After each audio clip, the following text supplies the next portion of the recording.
put in legislation. I think most times we don't see the good that we do. But I would like all of us in Dominica, including the members of the NIPO subcommittees, that we need to commend ourselves for the effort and the success, our successful way in which we have implemented our programs, and also how quickly we have bounced back from 2017. Let's give everybody a round of applause for the hard work they have done thus far. It will be remiss of me not to point out from where we come from. Though we are island, based on our latitude and longitude, position in an area at the path of hurricane, we have done something for our leader that, again, we should be proud of. I call it setting a vision for the modern Dominica to become the first climate resilient country in the world. We are already on that path, but one of our major obstacles and challenges will be natural disasters. And therefore, before I end, I want to remind all of us in Dominica that natural disaster is not necessarily only hurricanes or tropical storms, but we face potential threat of earthquake or tremors, floods, drought, and other perils. And that is why I would like to commend our Prime Minister for the vision of placing Dominica on a different path of preparation, of becoming the first climate resilient country in the world, which would position us also in the issue of housing, which would back up as shelters.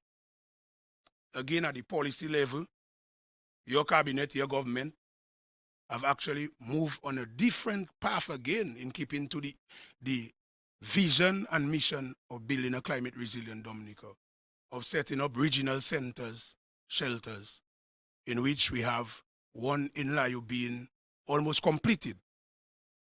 Again, that is testament to the vision, and it is showing that we are very serious about what we have said, and we are achieving the vision one day at a time, 1 week at a time, 1 month at a time, and 1 year at a time. But we will achieve that vision. It's a journey that all of us need to play our part, and I'm calling on all hands on deck to ensure that this vision and mission is completed over time. I'd like to take the opportunity also now to thank all the different organizations like Red Cross, IOM, and all the different organizations who have really come on board to help us implement such a vision. Thank you to everyone, and let us have a really productive session this morning. Thank you. Thank you, Honorable Minister.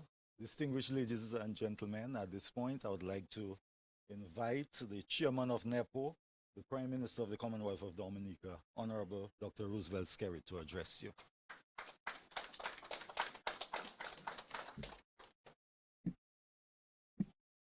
Thank you. Thank you very much. If I call everybody, it will take 80% of my time. So I just want to recognize my colleague, the Deputy Prime Minister and the Minister for Disaster Management, Cabinet, and all of you here this morning, and of course those listening via radio. Thanks for being here, and of course, thanks for listening. I want to first of all thank everyone for your continued commitment. In this business, we do not only need people to show up by virtue of their positions in the society. We need people who are committed and who have an intrinsic motivation to play their part, because this is not an everyday responsibility in terms of your functions and responsibilities at your workplace, but this is a very noble and demanding task, whereby we have the preparation of the country for natural disasters has been placed in our hands. And if we don't take it seriously or we don't assign or ascribe the time required to meet, to consult, discuss, to plan, to review, to execute, you may have a challenge. And therefore, I am calling on all of us to recommit ourselves to this very lofty responsibility. Because if there is a weak link in what is a strong chain, you'll have a challenge. Because all of the actions, all of the planning points are interlinked. They're linked to each other.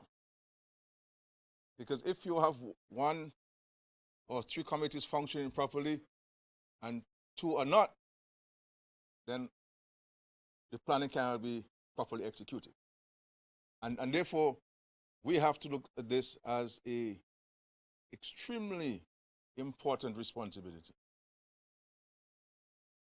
And to do our own introspection as to whether I am making the contribution or making the time available to carry out that very important responsibility. So I want to put this out. I also want to say to the nation that planning is not static.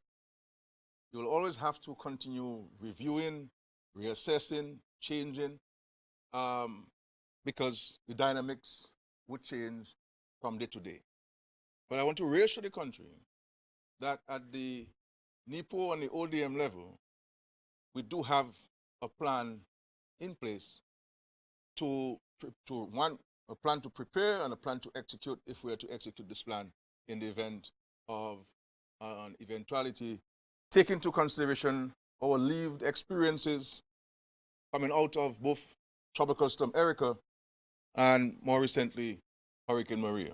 So the number of lessons that we've learned, and then those lessons have been placed on the table in the whole planning process. I want to say to the general public again that I am not a bit concerned, I am very concerned about what appears to be, from my standpoint, a lack of urgency on the part of the general public. I guess, we have roofs back on our heads, we have windows, we have doors, there's a lot of money flowing in the country, there's work to be done, and people appear to be preoccupied with these things and not paying attention to the fact that we are in a hurricane season. And we do not know the hour or the day. And therefore, I am calling the general public to be reminded of their own individual responsibility, the responsibility at a family level, the responsibility at a church level, the responsibility at a community group level, the responsibility at a village level, the responsibility at a district level, business, places, etc., that each of these institutions in society has a role to play in preparing ourselves as a nation for any eventuality. And therefore, we should not only rely solely on NEPO, the National Emergency Planning Organization, for planning and for response. And this is why this year, as we've done in previous occasions, but we have been more focused on it this year, the NEPO has gone out to districts to meet with community-based groups, especially disaster planning groups, so that they are familiar with what we do at the national level, and they would feed to us from the community level what they're doing and what their fears and concerns, and we would share with them our expectations, so that at cross-national level, everyone would be familiar insofar as the leadership in those communities, what is required of each of us in one, the planning, and secondly, the execution of a plan in the event of an unfortunate disaster. And that engagement will continue. As a matter of fact, we will start inviting the chairpersons of those disaster committees to the NIPO meetings from time to time so that they can bring their reports from the community level, and we can have an assessment and provide them with necessary support that they would require if they do require support. Because the more we can get people to take responsibility for their own planning, the better prepared the country will be. The better prepared the country will be. The other initiative that we'll be seeking to implement in quick order, and I would hope that it can be done before the end of next week, is to have a national mobilization of people at the community level to help eliminate the presence of hazards in those villages and those communities. So, for example, we have the National Employment Program. I would like for us to use that National Employment Program along with village councils, along with the disaster committees, along with the various community-based groups, to engage ourselves as a nation in the elimination of hazards in the communities. For example, the clearing of drains, the clearing of smaller ravines, the clearing of culverts. All of these things, if we don't pay attention to them, can pose serious threat to lives and properties. A simple drain, as we saw with Erica and Maria, turned into a major water flow mechanism. And therefore, we have to try to minimize this. Are there trees blocking the ravines? Are there trees blocking the drains? Do we still have this practice in Dominica where we dump everything we do not want into a drain in our backyards? And encouraging the possibility of mudslides and landslides. And so we have to mobilize the country to inject and to inject into them a consciousness of their responsibility. A consciousness of their responsibility. So I'm hoping that we can have the support of the various individuals and organizations at the community level to help implement this effort. And I would like for the school children to be involved. Exams are over, graduations are over, the college students. Let us mobilize the community. Because at the end of the day, I want to remind people, if we do not take action against the hazards, the threats in our communities, we are the ones who are going to be impacted. It is your family home that you owe in the bank for that will be washed away. It will be your lives and that of your families who will be impacted. So let us not expect somebody to come from somewhere else to do it first. We have a duty and obligation to ourselves, for ourselves. And therefore, it's important for us to recognize this. And I take note of the point which was raised by my colleague and friend, the minister, in his remarks, that disaster planning is not only about the hurricane season. And ODM is mindful of this. And this is also part of the whole planning process. But we, the public, must appreciate those responsibilities. Again, I want to caution the public. I know we all Google things, and there'll be numerous sites, numerous interpretations of things. But I want to urge us that we should seek to get the guidance and the interpretation of information from the ODM and from NIPO. This would minimize your anxieties. This would minimize your fears. And this would put you in a better place to better appreciate that which you need to do in the event we were visited by a disaster. Each of us in our homes must check ourselves. We don't have water, some of water storage, food storage. Where are all of the thousands of solar lights that were distributed to the country? Have we sold them? You know, or do we still have them? You know, are they working? You know, all of these things. The mattresses that we give, thousands of them to citizens across the country. Are they now in other countries? Or are they still here? If they're here, you know, have we secret them now that we have gotten a silly mattress and a queen-size bed and a king-size bed? And so therefore we have to look at our own family preparation. All of the things that we received as citizens and residents, you know, where are those things? Now that we have lights, you know, have we thrown them away? Because I give you the assurance, lights will go at the time of a hurricane.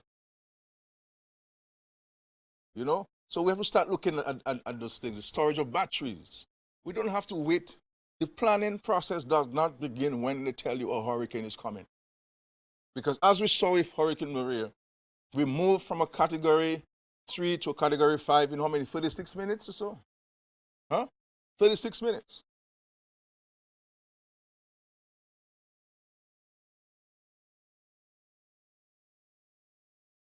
A drive from Canefield East to Esmat in traffic will take you 35 minutes these days with so many vehicles in Dominica. So you don't have time to go and get the batteries at Esmat. If we move from a category 3 to a category 5, as happened with Hurricane Maria. And therefore, a stitch in time saves 9, as we were taught way back in grade 1 at the Vekas Primary School. I also want to say to the public, this is not the first meeting that we've had. There have been numerous meetings at different levels, at the committee levels, at the ODM level, at the subcommittees of NIPO level, at the cabinet level, the ministry level, ensuring that we examine very, very, very meticulously the planning process and to look at and to revisit and to reevaluate and to evaluate all that we have done and all that we need to do to ensure that we have a close to foolproof planning mechanism in place. Nothing will be foolproof, but let us see how close we can get to that. And of course, as the minister indicated, going forward, we'll be faced with these scenarios. There's no way we can relocate Dominica. And unless the developed world is serious about addressing the issues of the emission of carbon gases into the atmosphere, they talk about these things. They have fancy speeches on these things in the international scene. They went to Paris and they pledged money. Nobody can get the money yet after so many years. And I don't think we'll get it anytime soon. So the developed world, they talk about these things. They talk about also commitments, but they are not actualizing these words. They're not putting these words into action, which is to make the monies available to the developing world, those of us who are largely impacted by the actions. Access to money is almost near impossible in respect to climate-related matters. And that's why I'm happy with what the Secretary General of the United Nations said in June during a conference at the United Nations.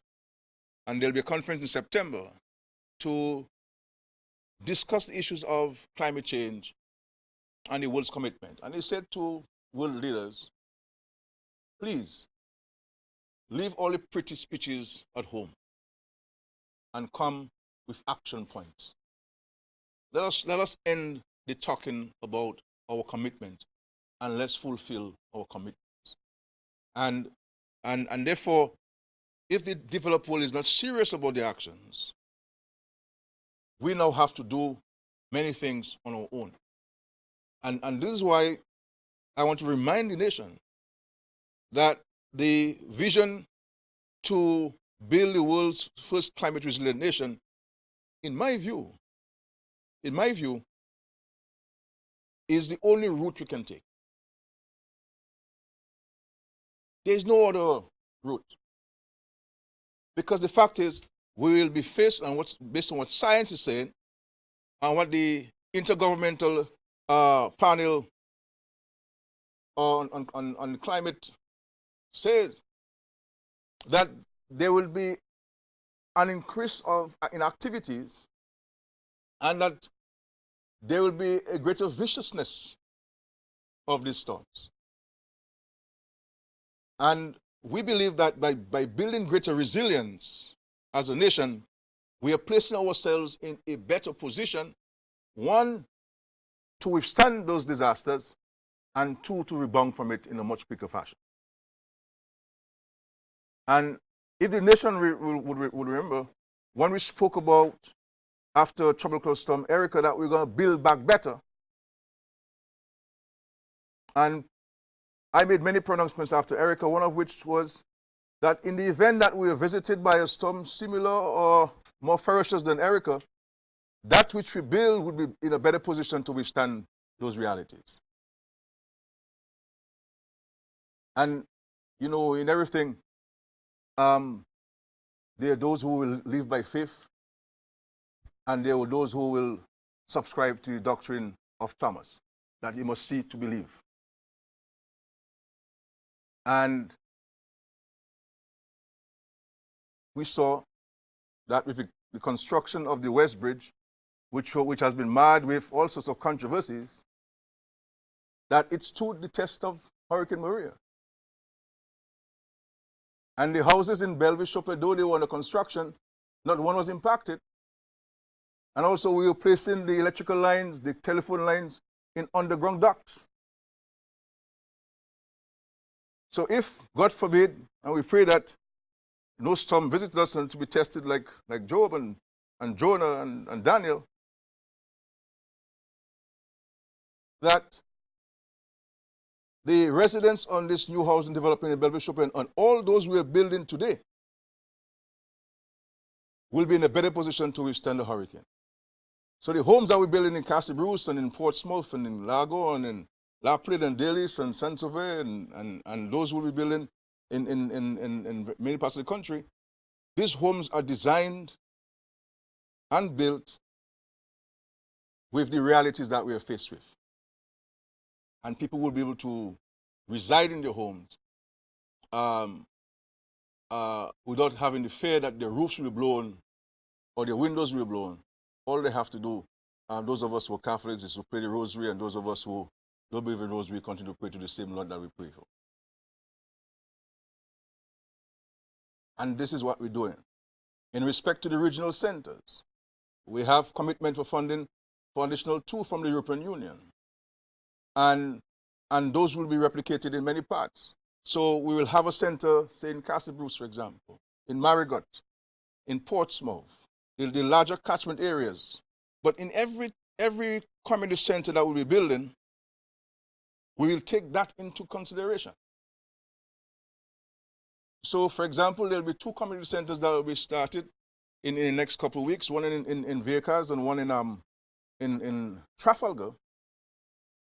And the designs have taken into consideration the hurricane shelter purpose. So we're building washrooms, showers, a huge kitchen, storage facility, and we'll be able to house about 60 to 80 people there for a continuous period of time. And therefore, there will not have to be any impact on the school, on the functioning of the schools or any other public building. And we'll be replicating these things in communities to provide for this. The health centers we're building, we just launched an initiative to build some 12 health centers across Dominica. The issue of designs and construction have also taken into consideration the hurricanes. So we won't have the blowing of our roofs, our health center roofs, anymore with the construction of these 12 health centers. And the design of the Marigot Hospital is taken into consideration as well. And the expansion of the Portsmouth Hospital is taking that into consideration as well, so that we prepare ourselves and we are moving along the path of resilience and placing our society in a less vulnerable situation going forward. And of course, these things take time. I tell people that that we could have built 5,000 homes since the hurricane had I given citizens some T111 plywood and some 29 gauge galvanized and some galvanized nails and build a home. We could have housed everybody. But that's not the route we are taking. That's not the route we're taking. One, we're taking a route that will take a little longer in terms of planning and execution, because you have to employ the best technology available to build resilience in the designs and the engineering. Secondly, you have to ensure the way you build homes that they are far from any hazards or potential hazards. Three, it'll cost much more than if you were to build with less resilience. It's costing us about 30% more to build resilience in our construction as opposed to regular building. So these things have to be appreciated. But God willing, I am confident that if this vision and this plan and this mission is allowed to be implemented, this country in the next 5-10 years will be, one, a model to the rest, as it has been in its expression of its vision, and our citizens will be in a better place and will be able to attract more investments to our country because there'll be a reduction in the risk and vulnerability index of our country. And this is what investors sometimes look for as part of the consideration investing in country. So there are a number of multiplicity of benefits to our country at the individual family level, at the community level, and also at the national level. So this is part of the medium-term, long-term plan exercise. And today our meeting is also part of this. It's also part of this planning. And I really want to commend the ODM and the ministry and the various chairpersons of the committees. And I want to say to the country too, that over time I have seen, and I'm not somebody who give people marks just like that. I give you marks that you earn. Over time I have seen a greater commitment on the part of the leadership at the ODM and the leadership at the various committee levels. And these things are important. These things are important. Implementation is key. Commitment is key. Perseverance is key. We can't come there and just say, okay, well, I have to go to ODM meeting, let me go. NIPO meeting and show up and we go back home and drink. That's not what this is, we have to be militant. We have to be like a military. We have to behave as if we prepare our country for war, which we are, in fact, doing. And let us not take this thing in a sleepy manner. You know, if you can't wake up, you drink some coffee, and they have all sorts of tablets they sell at the pharmacy that we can drink to wake us up, to revive us, and to sharpen our brain, our minds. Because if we plan properly, we can minimize the dislocation of citizens.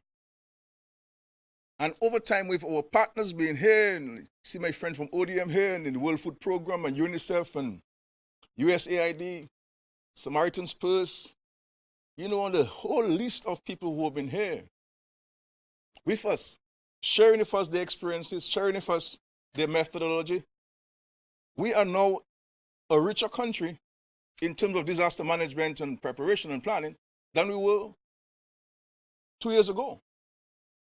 And therefore, we have to ensure that those lessons, those offerings of the transfer of technology are captured. And I dare say they have been captured in our planning for the hurricane season and any other disasters. So I want to leave with us that we have to continue to pray as a nation, as individual families, that the good Lord spares us any hurricanes, and to save us the testing of our faith. But we have to plan. We have to work. We cannot only sit and pray. We must take action.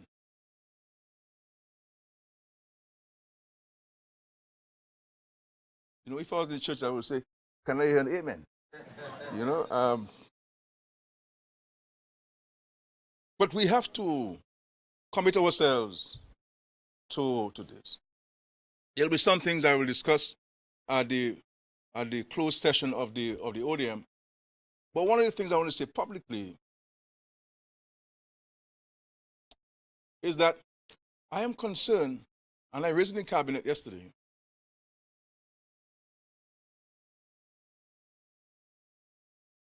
I am concerned that, and this is why I am asking for people's commitment. And when you are a leader, and all of you here are leaders, people get confused between I'm the only leader in Dominica. I'm not the only leader in Dominica. We all have a role to play in our station in life as a leader. And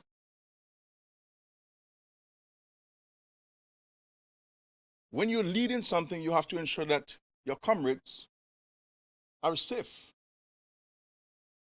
And I find that we have to work on in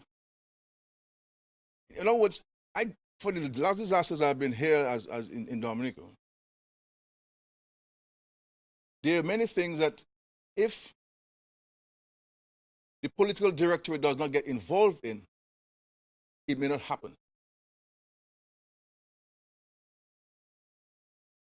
I mean, thank God this nation has been blessed for a period of time with conscientious leaders, political leaders at that day, in the last 19 years.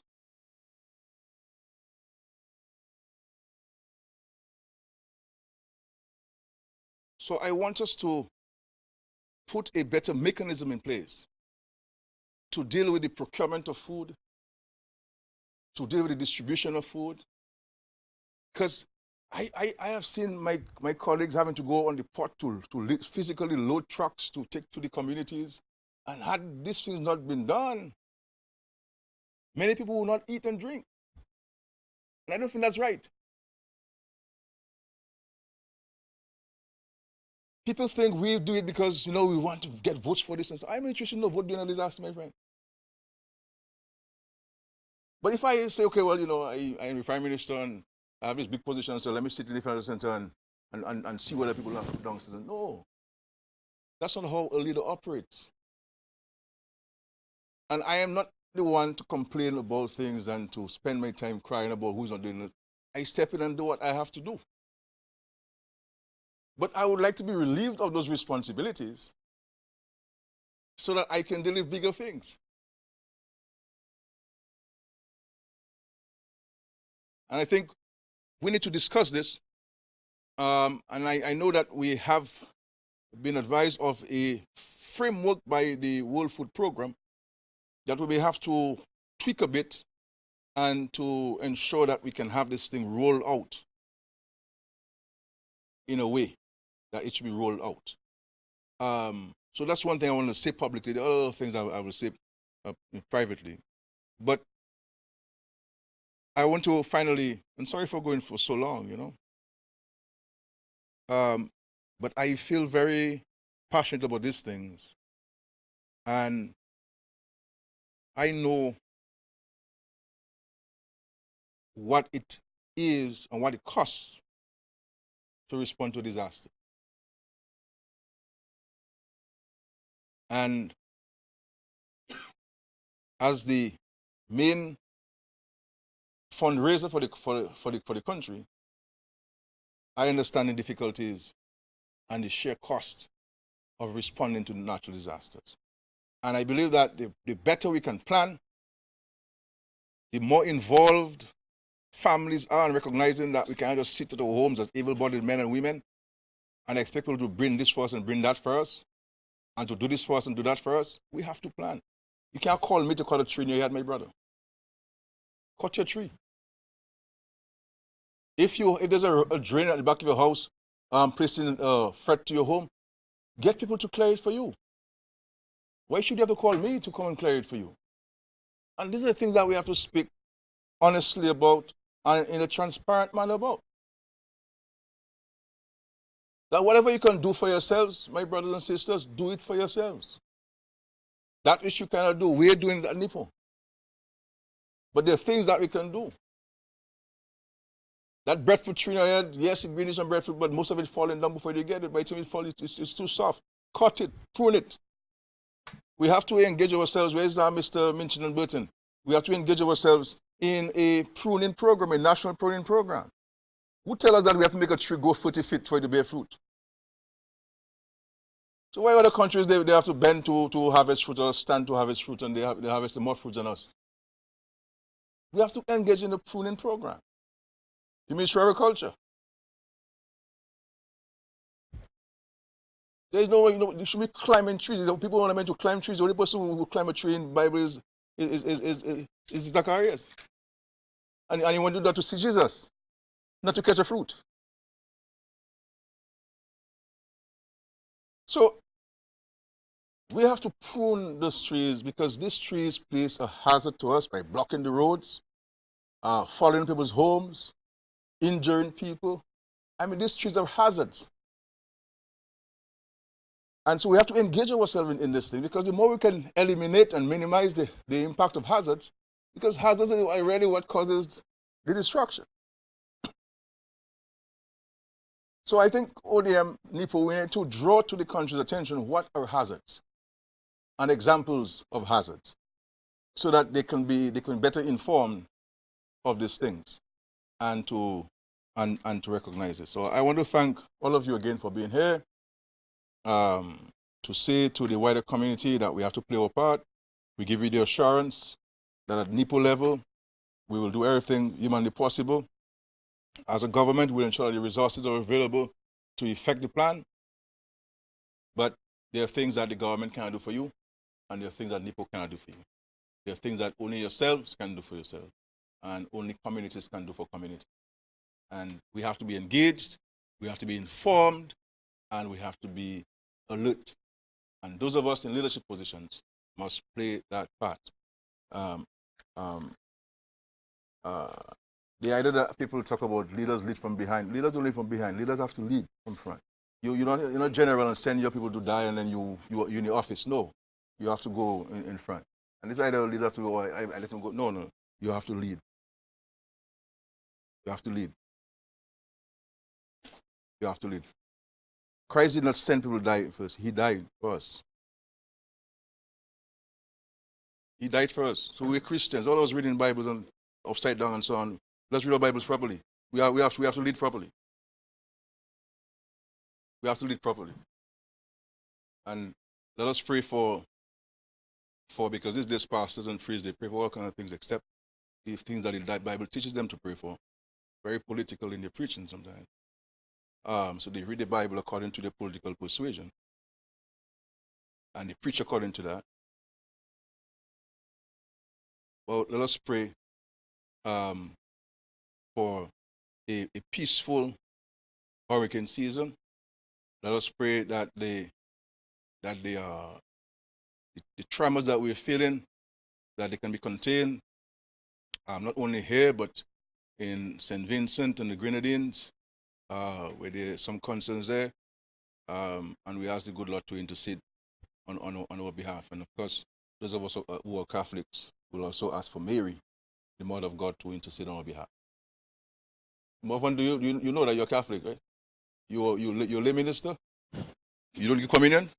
Why for someone like you will be a deacon, man? Thank you very much. God bless you.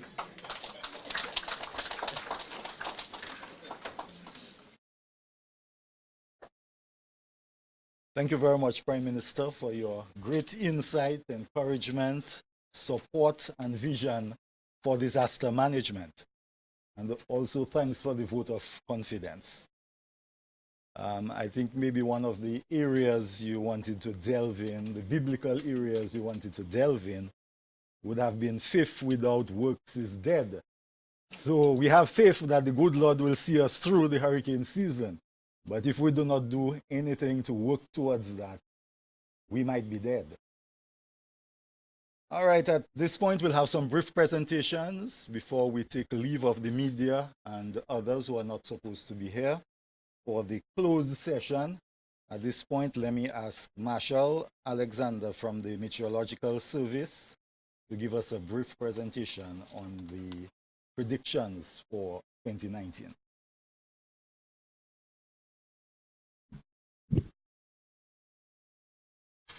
Yeah, good morning to all. The protocol already established. I'll go right into my presentation. The Atlantic hurricane season runs officially from the 1st of June to the 30th of November. However, weather systems can impact us outside of the season. The peak months for activity is from August to October, and the period for maximum activity is early to mid-September. Now, Dominica is located in what is called the main development region for tropical cyclones, and that makes Dominica very vulnerable. It's one of the reasons why Dominica is very vulnerable to the impact of hurricanes.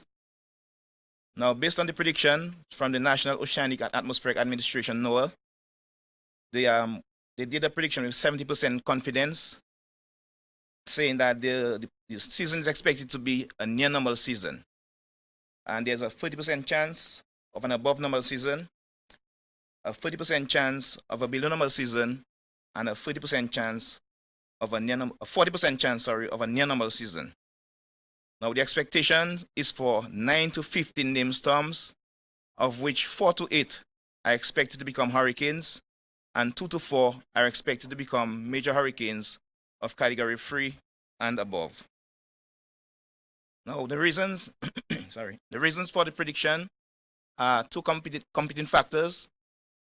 The reason for the prediction is based on the expectation of El Nino, which is basically the warming of the ocean of the Eastern Pacific, and the expectation for warmer than normal sea surface temperatures over the Atlantic, and favorable winds over West Africa. Now, we have to remember that this is not a landfall prediction. It's the prediction for the frequency of development. El Nino is basically the warming of the ocean of the Eastern Pacific, which would result in a lot of wind shear over the Atlantic, which would spread out the energy of tropical cyclones, reducing the chances of development. Now, the list of named storms for the Atlantic hurricane season. The first name is Andrea, and that storm developed in May, on the 21st of May. Then we have Barry, Chantal, Dorian, Irene, Fernand, Gabriel, Humberto, Imelda, Jerry, Karen, Lorenzo, Melissa, Nestor, Olga, Pablo, Rebecca, Sebastian, Tanya, Van, and Wendy. Now, we advise persons to be ready and move early to avoid the rush. We have been doing public education drive to increase hurricane awareness and to drive preparation. We advise persons to know their vulnerability, know their shelters, know what actions or steps to take to reduce the effects of a storm, such as stocking up on dry goods, having a radio, having batteries, trimming trees, etc., as was mentioned earlier. It is essential that we are ready before a storm and to get the information, as mentioned earlier, from credible sources, and don't listen to rumors and don't spread rumors. We follow instructions leading to your safety, and that is not a time for sightseeing. Don't get caught off guard, as the eye of a storm or hurricane is calm. It is not over until all clear is given. Use common sense. Now, for more information, you can visit our website at weather.gov.dm, where you can find information on current conditions, forecast conditions, climate data, astronomical data, and we also have a resource page where you can get information as to the terms used during our presentations. Sorry. You can listen to the weather report via the radio. We also have a Facebook page, Dominica Met, and we also send out information via email, WhatsApp, or you can call us at 449-1752. We also have a color-coded system, which reflects the hazard. So we have green, which would mean that no severe weather is expected. We have yellow, which means that you should be aware. We have amber or orange, which means be prepared. And we have red, which would mean to take action. The focus of this presentation is that preparation is key, as it only takes one system, regardless of the prediction. Thank you.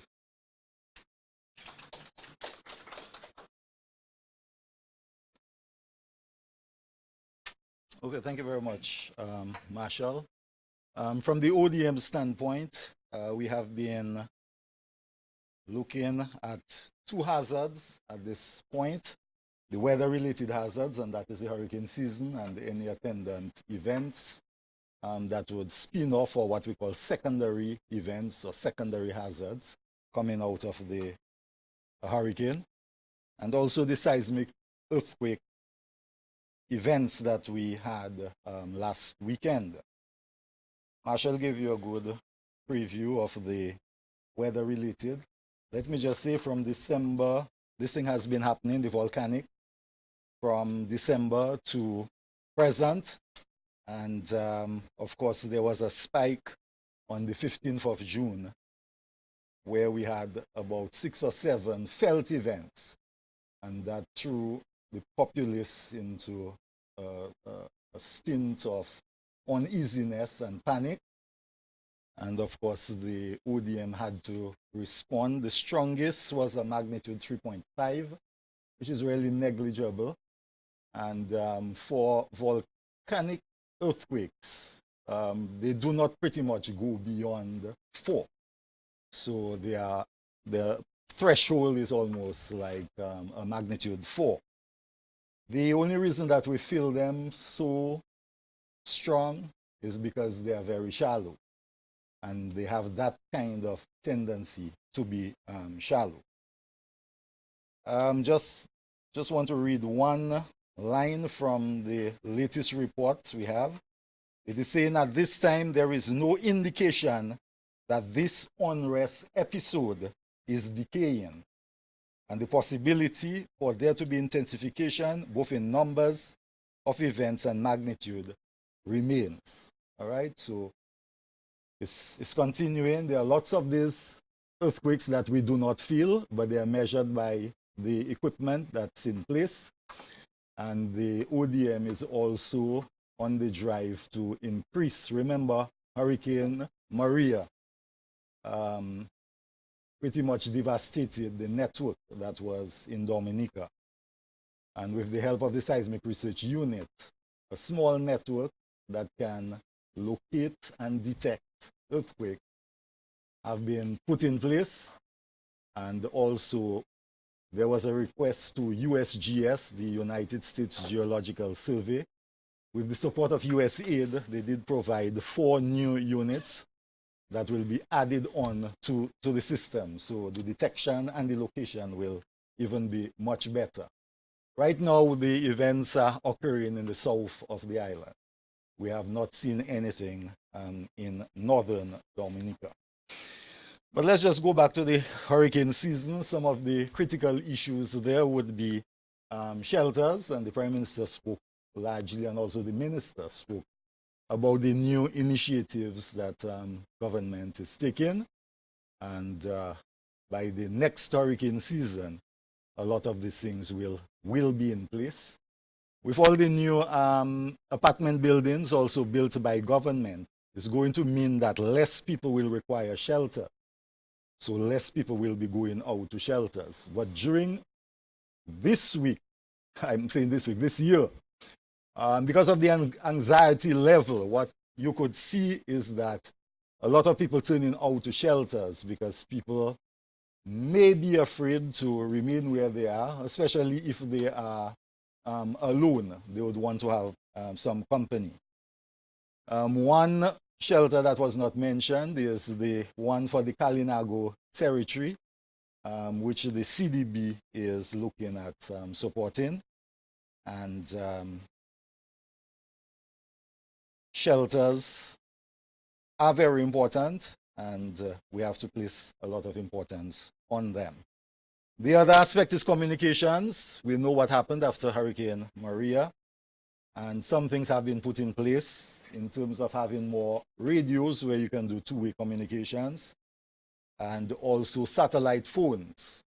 Now, the satellite phones are not the end of it all, because they themselves have their challenges. Not because you're walking around with a satellite phone, you must believe that you have foolproof communications. First of all, you have to be on the outside, and depending on the weather condition, heavy cloud cover, you might not be able to see the satellites. So there are little issues with that. But at least we're in a better state state this hurricane season for communications.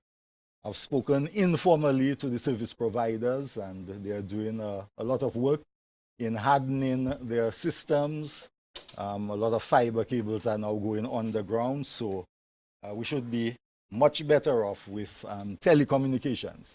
Telecommunications brings me to road communications, and that also brings me to heavy equipment. Now we'll hear more about that as the various subcommittees present. But of course, with heavy equipment, we have to ensure that they are placed in strategic areas so that they can clear our roads so that we can have road communications, not only telecommunications. The whole issue of power and the water, what we call the lifelines, and the health services, we have to ensure that those are also hardened. There may not be much you can do with the overhead power lines right now. Again, we did have some discussions with a consultant that the electrical company is working with an international agency for support.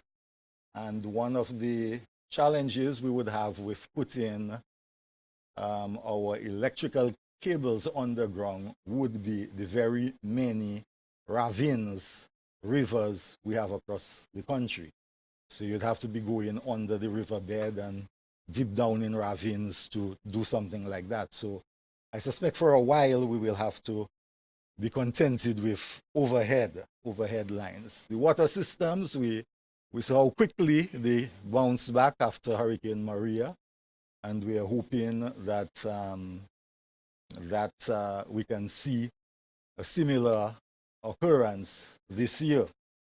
Now, when we went through the various countrysides around Dominica, one of the issues that was raised was the issue of lack of bottled water. And we had to remind the participants at these sessions that the few days preceding Hurricane Maria, we were sending a lot of our water overseas to help our neighbors who were affected by Hurricane Irma at that time. So this hurricane season, we'll try to talk to the the sole bottled water company, and also encourage the private sector to bring in a little more water, bottled water in the country. That's one thing we used to do years ago. I'm not sure how much of that was done over the last 10 years. Remember, I was out of the system for a while. But we always, at the start of the hurricane season, would request the private sector to ensure they have 25% more stock, and also stock in food and also fuel. So that is maybe something we would want to revisit. In terms of some of the work the ODM has been engaged in over the last few months, a lot of training has been taking place.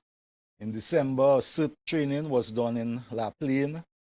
In January, another one for the northeast communities of Calibishi, Wesley, Woodford Hill, Marigot, etc. And in May, we did a dedicated one for the Kalinago territory, and that was sponsored by the Rotary Club of Dominica. Of course, I'm the president of the Rotary Club of Dominica until Sunday. So I did take some time within my stint to assist the ODM in situations like that. So we sponsored at least 2 CERT programs, but one dedicated for the Kalinago and another one in the eastern part of the country. And we did that with support from a sister Rotary Club in Colorado. As we speak, well, coming up, let me continue with CERT coming up. There'll be a CERT program for the evangelistic community, and that is being supported by Samaritan Purse, as well as a surge in shelter management training for evangelical churches. So Samaritan Purse is also working on that. And there is a CERT program to take place in the Point Michel catchment area, Point Michel Soufriere, Scott said, and that is with support from, Caritas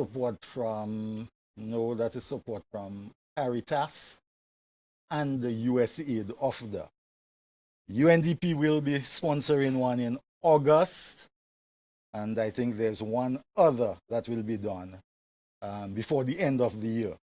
Already have about 300 people on board, and by the time we do the others that are upcoming, we should see us being close to 400. And it's becoming a very popular program. There's high demand. People call the ODM every day asking, when is the next cert? When is the next cert? It's a 60-hour program, very rigorous training, up to 3 a.m.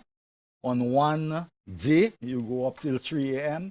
because we want to put people through real situations where you may have to do search and rescue in the bush at midnight, under rain, etc., etc. So they go through. It's not for the faint at heart, but I know a lot of people I thought that were fragile, they went through it. So don't worry about your fragility. Just try to book in for that. As we speak, we have a training going on, hazardous management first response, and that is supported by USAID OFDA. It's a 6-day course because we're doing a training of trainer and the core course back to back. So that will provide us with some more trainers, because we always lack trainers in some of the subject areas, but we'll also have some new trainees on board, and they come from the police, the fire, health, the customs and the port, etc. Some of these areas that are exposed to hazardous material. Although all of us are exposed to hazardous material in one form or the other, because even the Clorox in your house is hazardous, and maybe some of the cologne you wear, all right? There have been some interaction with 12 communities over the past couple months. Atkinson, and that was done in collaboration with IOM. Atkinson, Siniku, Kulibistri, or that should be Kalibishi, Marigot, Biosh, Portsmouth, Soufriere, Canefield, Maho, Tarish Pit, Bwetika, and La Plaine. And I myself attended a few of them, especially the one in Portsmouth and the one in Canefield, especially areas where some people tend to ask hard questions. I try to make myself available. And our other member of staff, Mr. Frederick, and I went to Kalibishi to walk through the community, through their disaster plan. We had already provided them the templates and everything, and they had done something, so we were assisting them with that.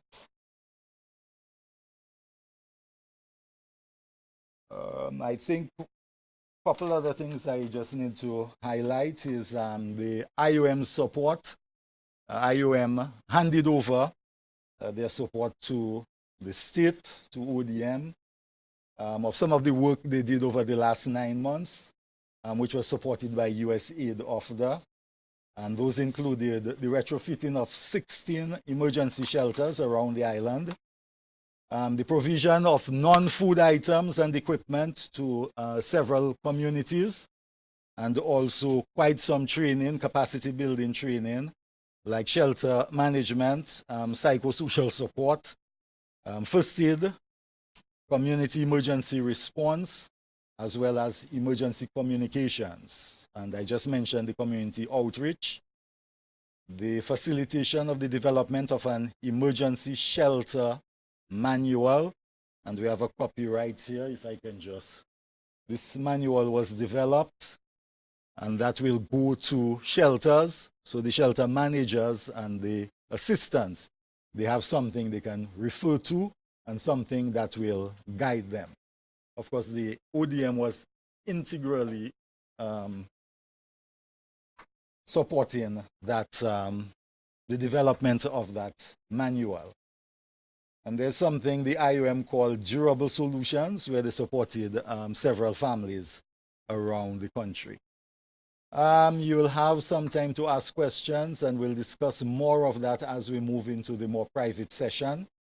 At this time, I want to call the chair of the shelters subcommittee, Mr. Glenroy Toussaint, for a brief presentation on shelters, and we can do a little more elaborate one in the closed session.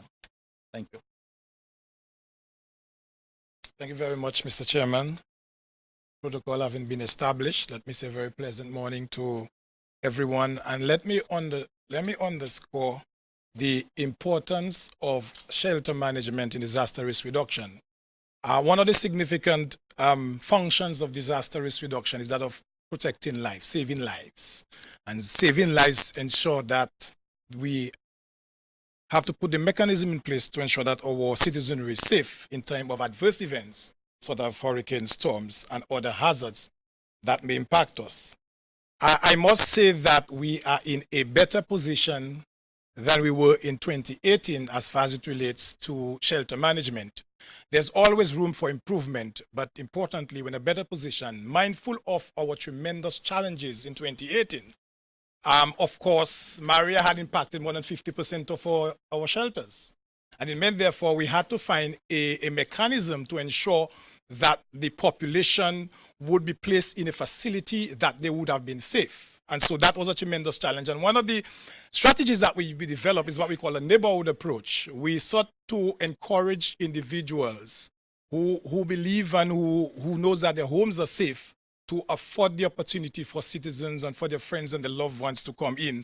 And that approach, I remember vividly in every discussion, the Prime Minister articulated the need for us to reach out to each other, and that worked very well. And so we developed, by and large, a neighborhood approach. Mr.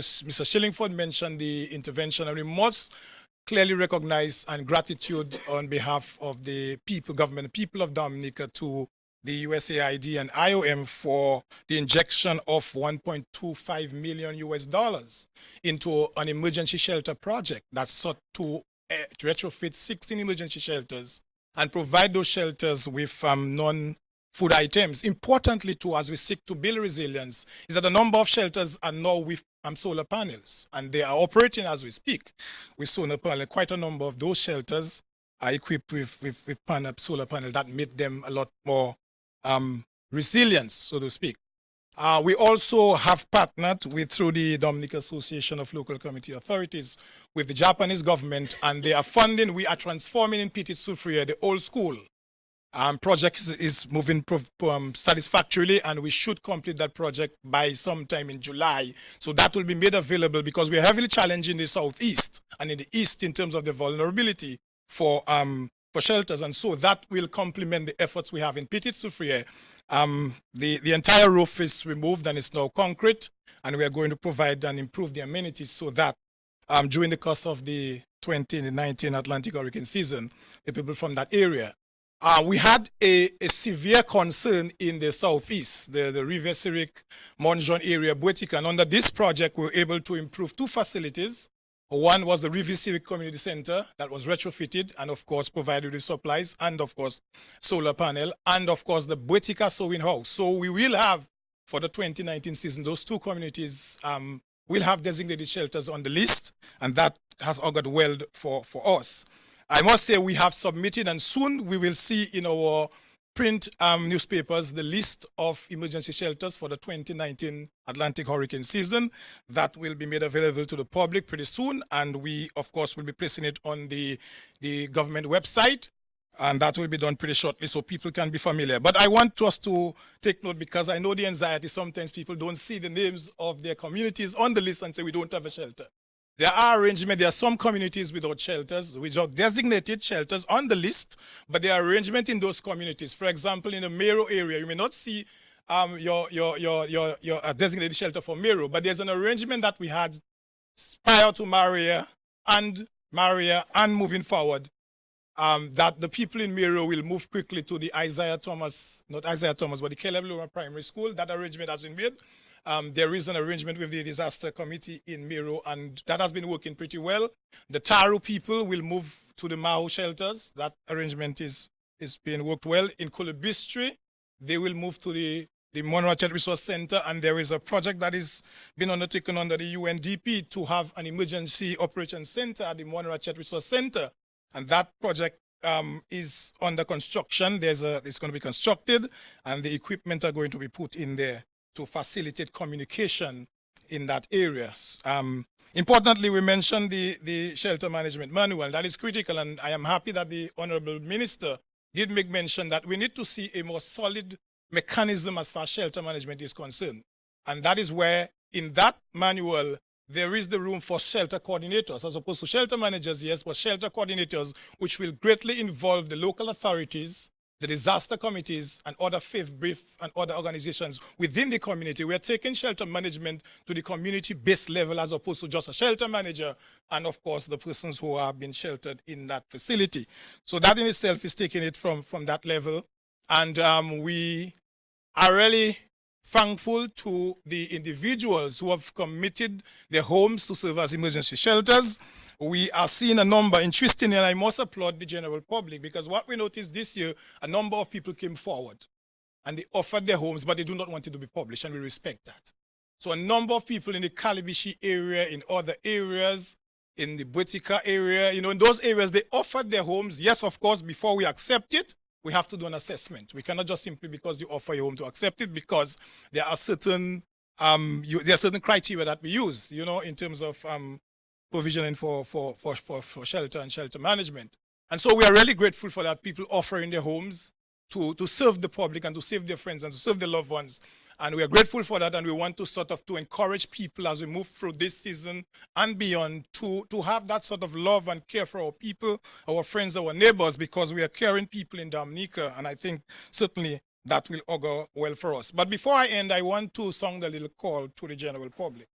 We were well in 2018, and I want to really encourage us. I know we had some challenges in Maria in terms of people seeking sheltering and this sort of behavior.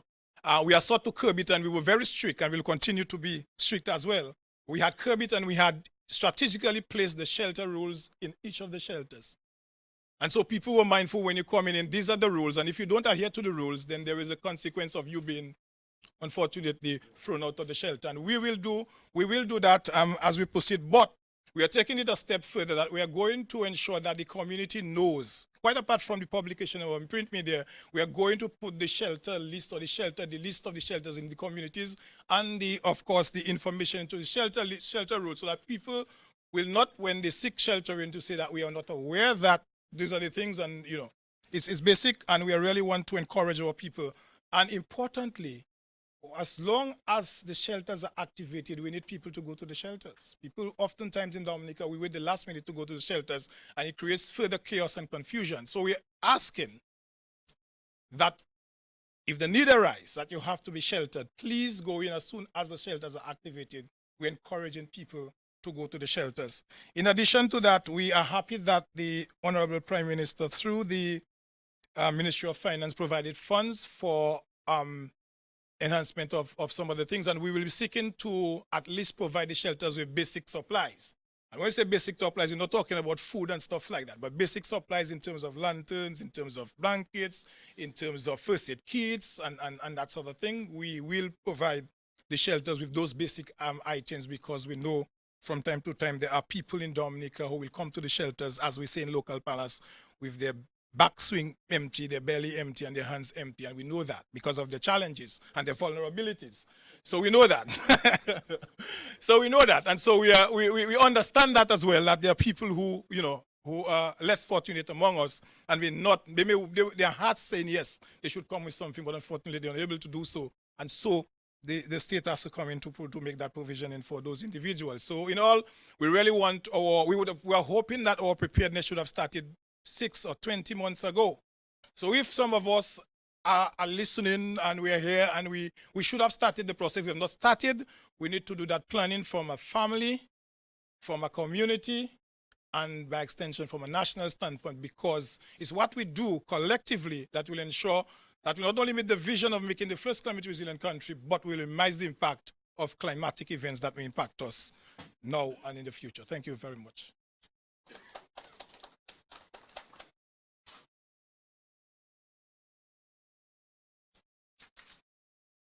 Okay, thank you, Mr. Toussaint. As mentioned in the welcome remarks, we are gathered here today to determine the level of readiness of the national system, which is fully dependent on the work done by the various subcommittees. So at this time, we want to thank everyone for being part of the first session, the live open session. And now we are going to go to the closed session, where we will examine reports from the various subcommittees, and they are the health services, and the presenter will be Dr. Laura Esprit. Transport, evacuation, and equipment, Mrs. Teresa John. Public Utilities and Works, Mr. Magnus Williams. Food and General Supplies, Miss Paula Platsko. Telecoms. All right, so this brings an end to the open segment of the meeting.